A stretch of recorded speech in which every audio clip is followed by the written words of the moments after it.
Bapak, Ibu, saudara-saudari, umat beriman yang dikasihi Tuhan. Dari Rumah Studi Wisma Sang Penebus Yogyakarta, kami sajikan untuk Anda renungan Minggu Prapaskah yang kedua. Marilah membuka hati dan batin kita untuk mendengarkan sabda Tuhan. Dalam nama Bapa dan Putra dan Roh Kudus. Amin. Semoga Tuhan beserta kita sekarang dan selama-lamanya. Inilah Injil Tuhan kita Yesus Kristus menurut Lukas. Dimuliakanlah Tuhan. Yesus dimuliakan di atas gunung. Kira-kira 8 hari sesudah segala pengajaran itu, Yesus membawa Petrus, Yohanes, dan Yakobus lalu naik ke atas gunung untuk berdoa. Ketika ia sedang berdoa, rupa wajahnya berubah dan pakaiannya menjadi putih berkilau-kilauan. Dan tampaklah 2 orang berbicara dengan dia, yaitu Musa dan Elia. Keduanya menampakkan diri dalam kemuliaan dan berbicara tentang tujuan kepergiannya yang akan digenapinya di Yerusalem. Sementara itu, Petrus dan teman-temannya telah tertidur, dan ketika mereka terbangun, mereka melihat Yesus dalam kemuliaannya dan kedua orang yang berdiri di dekatnya itu. Dan ketika kedua orang itu hendak meninggalkan Yesus, Petrus berkata kepadanya, "Guru, betapa bahagianya kami berada di tempat ini. Baiklah, kami dirikan sekarang 3 kemah, 1 untuk engkau, 1 untuk Musa, dan 1 untuk Elia." Tetapi Petrus tidak tahu apa yang dikatakannya itu.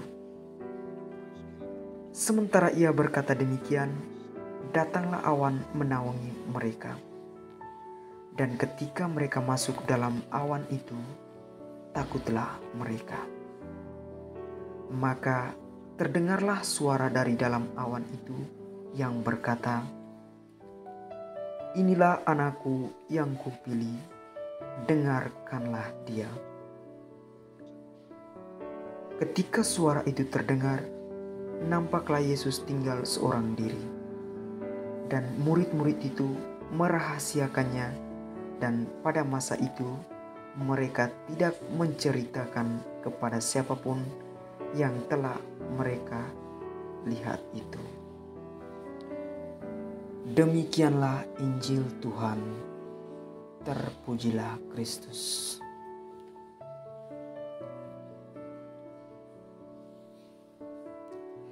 Ibu, bapak, saudara-saudari, umat beriman yang dikasihi dalam Yesus Kristus Sang Penebus.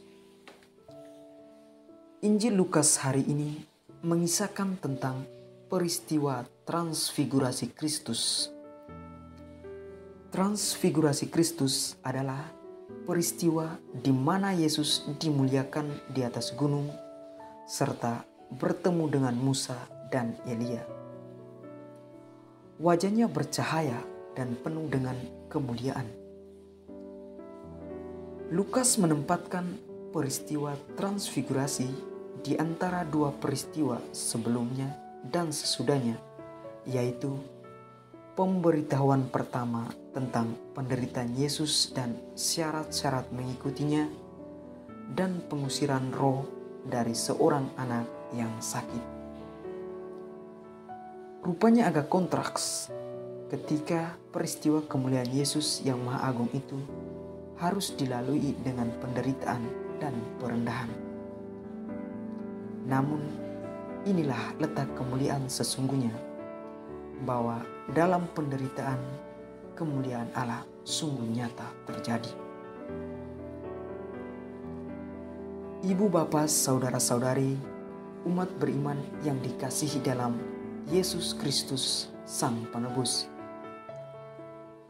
Pengalaman transfigurasi ini juga dialami 3 murid, yaitu Petrus, Yohanes, dan Yakobus.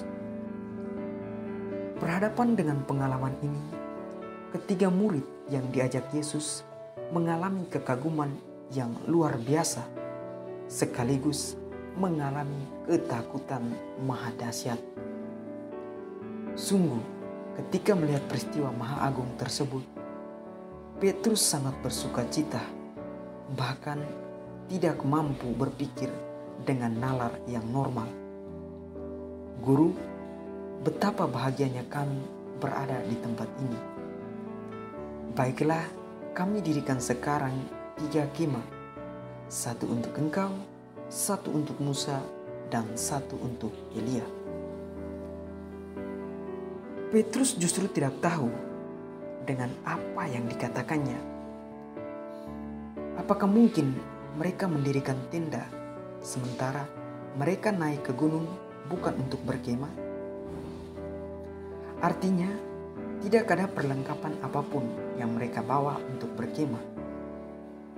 Bagaimana mungkin Petrus berkata-kata hendak mendirikan 3 kemah duniawi untuk toko-toko surgawi? Petrus lupa dengan tujuan utama mereka berada di puncak gunung itu.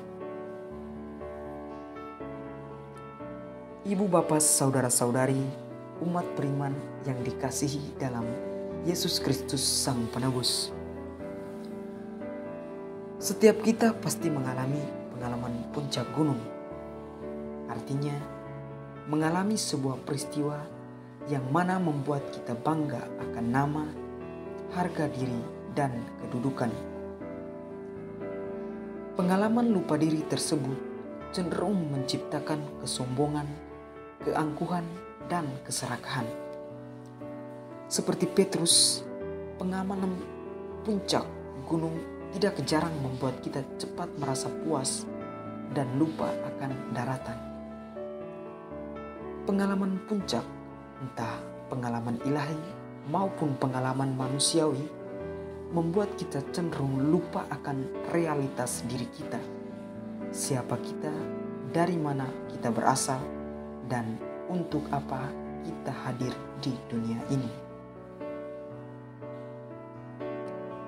Ibu bapak, saudara-saudari, umat beriman yang dikasihi dalam Yesus Kristus Sang Penebus. Peristiwa puncak gunung adalah gambaran kemahakuasaan Allah. Namun, kemuliaan Allah dalam diri Yesus justru tidak didapatkan secara instan dan enak-enak saja, melainkan melalui penderitaan, sengsara, dan wafat. Peristiwa puncak gunung seharusnya membuka pola pikir dan cara pandang kita untuk selalu rendah hati. Kerendahan hati akan membuka mata hati kita untuk senantiasa berpegang pada kehendak Allah. Meskipun perjuangan kita harus melalui penderitaan, Allah tidak akan meninggalkan kita. Justru melalui penderitaan, kuasa Allah akan membangkitkan kita. Maka, marilah dalam masa prapaskah ini, kita diajak untuk rendah hati menerima Tuhan dalam doa, rendah hati melayani sesama dalam amal dan derma, khususnya bagi mereka yang membutuhkan. Kita juga diajak untuk senantiasa berbenah diri agar kemuliaan Allah membangkitkan kita dalam seluruh perjuangan hidup kita di dunia ini. Amin.